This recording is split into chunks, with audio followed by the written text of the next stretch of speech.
Hello.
PARN has an information base, which is, at the heart of it, is what we call the International Benchmarking Survey. We run once every 3 years. We first did it in 2003, and in fact the next one is 2012. Some of you hopefully remember having filled out the survey in either 2006 and 2009, in which we did it in Australia.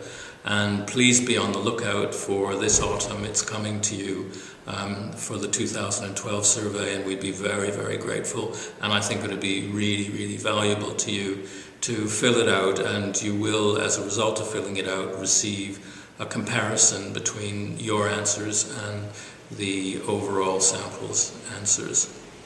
We also have a database with a number of members' inquiries. Member inquiries are short surveys that any of our members are allowed to ask any question of the whole network. And these surveys, which are quite quick things, we do 2 a month, then they're only open for a couple of weeks. But all this information is available on our website, in the members section of our website. There are several hundred of these, and it covers all of the topics which I've already said we do research on. And we also do specific research projects on individual subjects like CPD. And just to tell you, we also do what we call members surveys, and we have recently had one out on e-learning, and some of you have got some of your members to respond to that survey, and you can compare what your members think about your provision of e-learning compared with what other members of professional bodies around the world think of theirs. So that hopefully will be a useful thing. We will be running an event in London, I'm afraid, on that project on November the 8th. And also we have a large number of individual training courses that are available to you.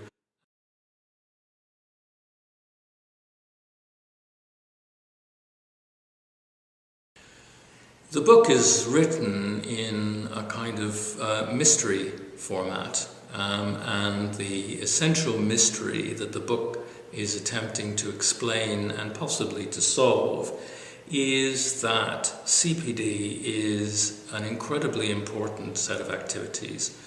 Millions of professionals follow CPD programs. It can be absolutely critical for the effectiveness and safety of professional practice, and yet it's hardly ever mentioned in the mass media. It hardly ever registers with the general public. A lot of money is spent on CPD, but how much is unknown.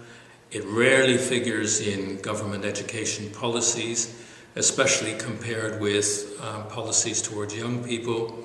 And in fact, the whole idea of lifelong learning is normally thought of as remedial education for people who missed out in their teenage years, whereas most lifelong learning is actually carried out by professionals.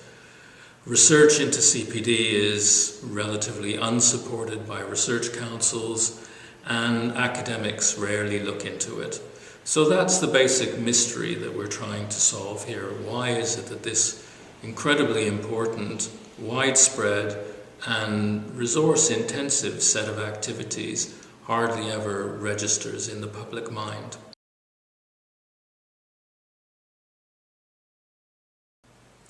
In order to understand the mystery and to give a lot more knowledge about CPD itself, we introduced the concept of the CPD field. The field is a structured field of knowledge like the field of physics or the field of archaeology, but it's a combination of knowledge and practice connecting and influencing individuals, groups, and organizations. So, what is the content of the CPD field? Well, the CPD field contains information, knowledge about what is CPD, how is it carried out by practitioners, how is it organized by professional bodies and others, how effective is it any good, what does it mean for practice, and what does it mean for professionalism. So the field is a set of ideas, but the field is also a set of institutions and people. So there are key players, and then there are also what I call aware passive stakeholders and unaware passive stakeholders. And that helps to explain part of the mystery in the sense that there are a lot of unaware passive stakeholders. The kinds of individuals at the heart of the CPD field are, of course, what we would call CPD specialists, and they are primarily people employed in professional bodies who run CPD programs, who determine CPD policies. Of course, another set of very important stakeholders are the professionals themselves who consume, in effect, CPD. And the institutions at the core of the field are professional bodies, educational institutions, and to some extent IT intermediaries who have become more and more important as more and more CPD is delivered electronically, and of course it's administered electronically in terms of CPD records, which is terribly important. But of course there are other stakeholders, and many of these are unaware or could be aware stakeholders. We've got clients and patients of the professionals who are members of your professional bodies. There's employers. There's higher education institutions who generally have been reluctant to be involved with CPD because it doesn't fit with the standard pattern of termly education that is given to younger people. There are other training and educational institutions, there's governments, and of course there's the media itself. And all of these, as I say, have tended to be rather unaware and rather passive in relation to CPD. And part of the understanding the mystery will be for me to explain to you why they've not been so aware as they ought to be of CPD. Most of the first half of the book is really about trying to explain the dimensions of CPD, how it operates. The book is intended, of course, for CPD specialists, but it's also intended for a wider audience. It's intended for professionals who may understand the CPD that they have to do, but don't realize that many professions do CPD, and what those professions do for CPD can be quite different from what they do. I'm not going to have time to discuss those particular things, and so you've got to read the book.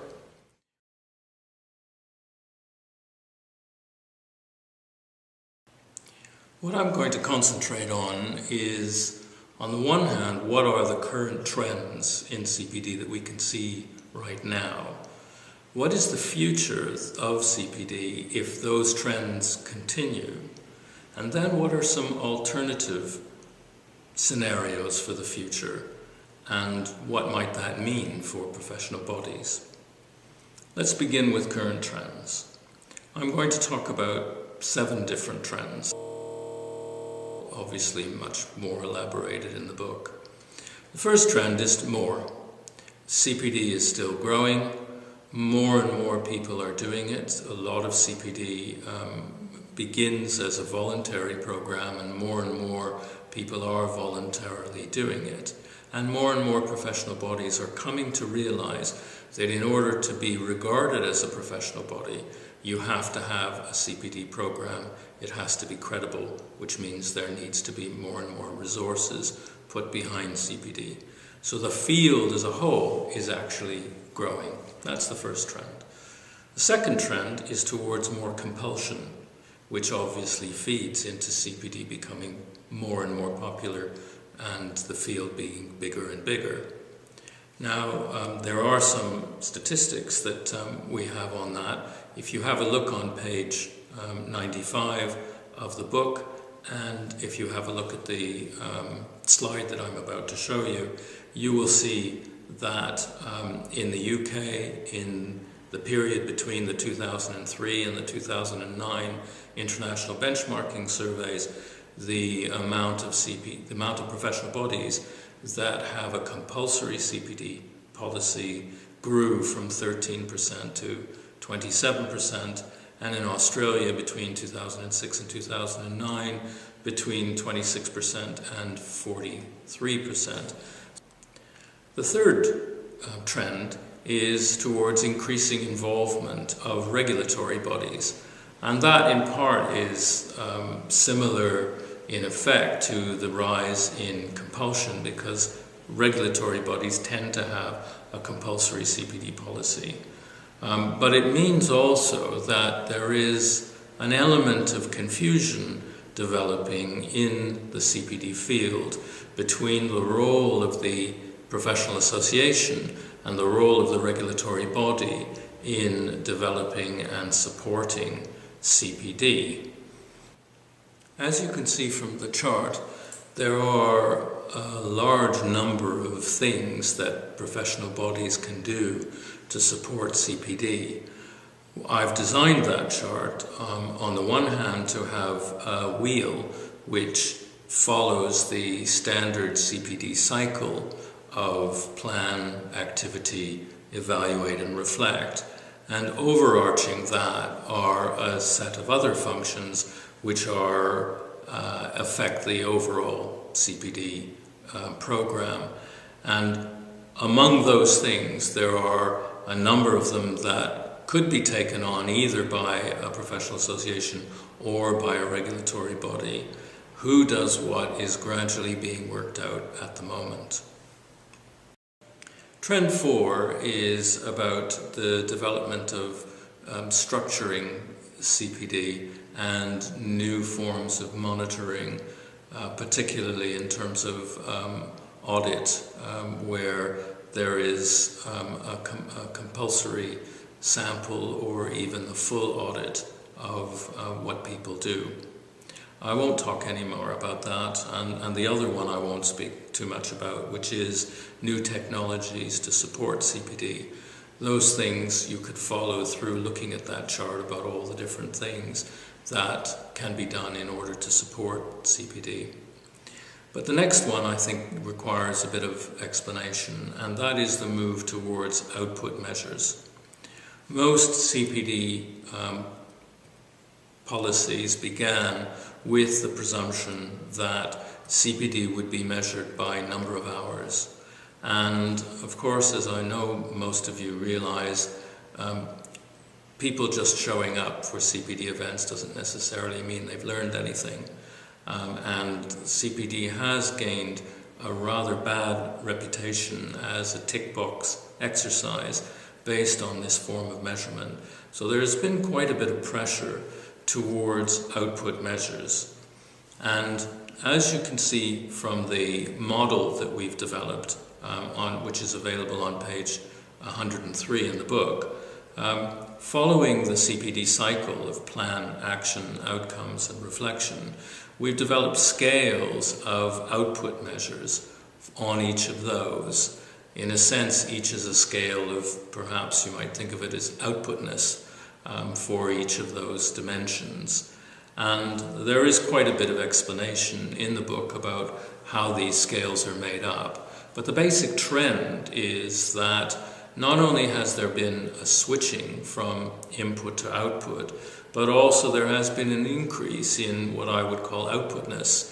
That is, that the ways of measuring outputs have become stricter and more objective, less relying purely on self-assessment and moving more and more towards peer assessment and even client assessment, as well as being more and more concerned not only with knowledge itself, but also changes in behavior, and even more important, changes in practice and impact on clients and patients.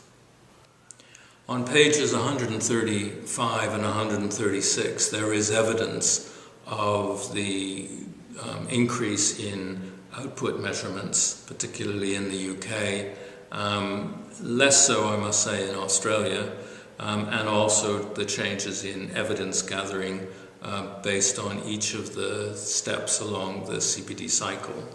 The last trend is towards just more and more evidence about CPD is growing, but this is a very, very slow trend.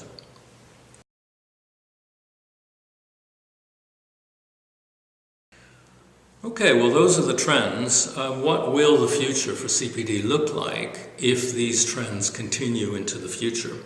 Well, clearly the CPD field will be much, much bigger in future, but also there'll be greater self-knowledge among the players in the field that they are part of a CPD field. There'll be more of a sense of identity of a CPD community. The other thing, of course, is that there'll be a greater recognition of CPD among stakeholders, and so many of the issues that I discussed right at the beginning in terms of the mystery, that is, that it's not well understood and not well supported by the media, by government, those things will change. It will become more and more part of what it is to be a professional body. It'll become a greater part of the activities of a professional body, and it'll also become more and more part of what it is to be a professional.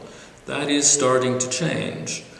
The fundamental change is that rather than being qualified to be a professional at the age of 21 or 25, you are never really qualified to be professional. You have to continually keep up your skills and develop yourself. And that idea of what it is to be a professional is a very fundamental change that is occurring now, and if these trends continue, will very much change the picture of what it is to be a professional in future. The other effect it may well have is on the role of universities and academic knowledge itself, because CPD stands for much more practical knowledge. And I think as a result of the development of CPD, there has been a reduction in awe that is given by professionals to university-generated knowledge, and more of a demand for universities to provide more practical knowledge. If that continues to occur and universities don't adapt to it, then universities may well be cut out of this new market, and it will be left to private suppliers, professional bodies themselves, or in the UK, further education colleges, to provide that.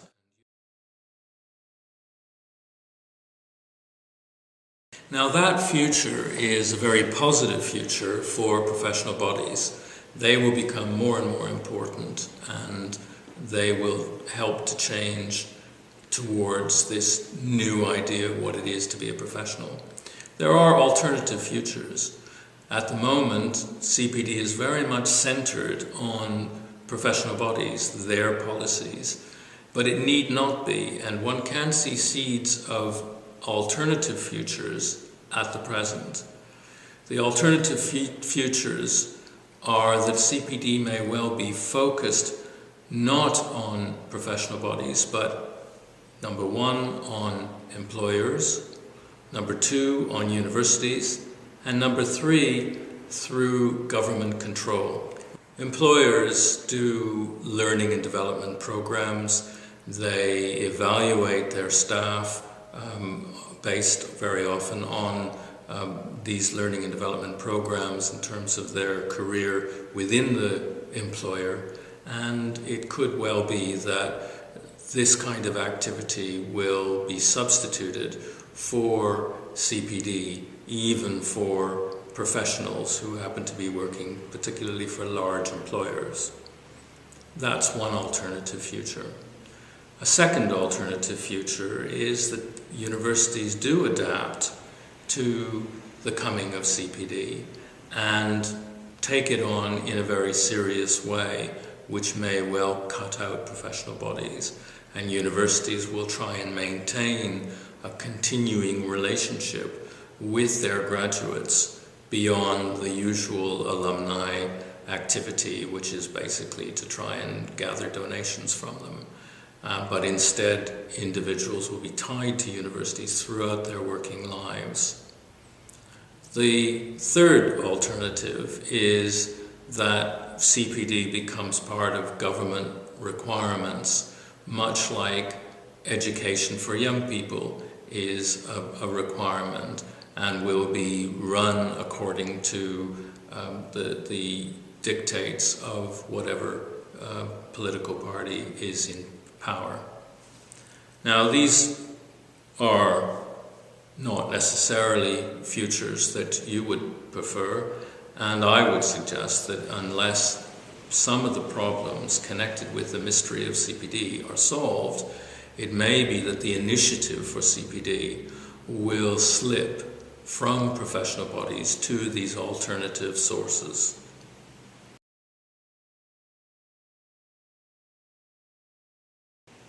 So that brings me back to the reasons for the CPD mystery. The primary reason is the wide variety and complexity of CPD systems. Many different definitions, for example, of CPD exist, and so therefore when one profession is talking about CPD, it may be quite a different thing, even though the same words are being used, as another profession. CPD can mean maintaining competence, but it can also mean developing competence, and it can also mean more development of personal characteristics to help people in their careers. So that's part of the problem. The other issue is that these different definitions reflect different purposes of CPD. For some, the purpose of CPD, mainly for regulatory bodies, but also for some professional associations, it is to maintain competence in order to protect the public, in order to protect clients and patients. For others, it's about career development, and for some that career development can be very broad and not even necessarily just about maintaining or developing your career in that particular occupation. Some people, as part of their CPD, do things that will help them to change careers. So that's a whole set of ideas that contribute to the mystery. The other aspect of the mystery of CPD is that there is a fundamental paradox. It is two things at the same time. On the one hand, it's what professionals ought to do. And on the other hand, it's what many professionals just do. And that is one of the reasons for a certain amount of resistance on the part of professionals, particularly older professionals, to the whole idea of CPD. CPD is in effect, to them, a bureaucratization of what they just do. A good professional reads the journals, a good professional attends events, reflects on their practice. But in order for that to be a good professional who keeps up their CPD, they need to fill out forms, they need to maintain records. So it is both what they do, but also what they ought to do. And in order to bridge that gap, professional bodies need to require their members to carry out certain bureaucratic procedures. And that's another reason for CPD having a poor reputation with some, and another reason why it's not so well received and so well considered in the general media. So basically, the reason for the mystery is variety, complexity, paradox, and also change. That whatever CPD is changing, moving more towards compulsion, more towards output measures, and all of these things creates confusion.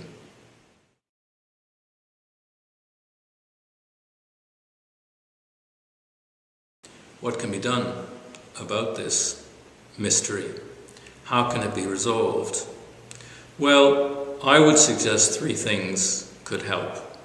There needs to be increased opportunities for cross-professional understanding, more events like the one you're attending, more research, more publications into the various different things that professional bodies are actually doing in order to pursue their CPD policies and programs.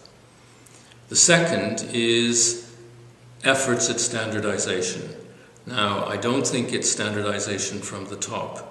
I don't think standardization should be imposed, but there are important ways that people can recognize what is good practice and try and coalescing around good practice.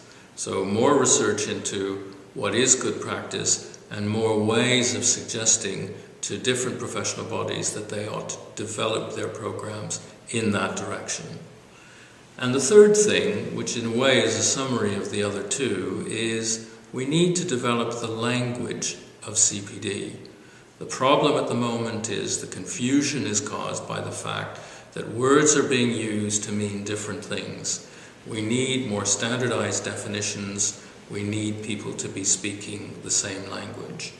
And in effect, we need to recognize that CPD is a field, and we need more and more people to read the book.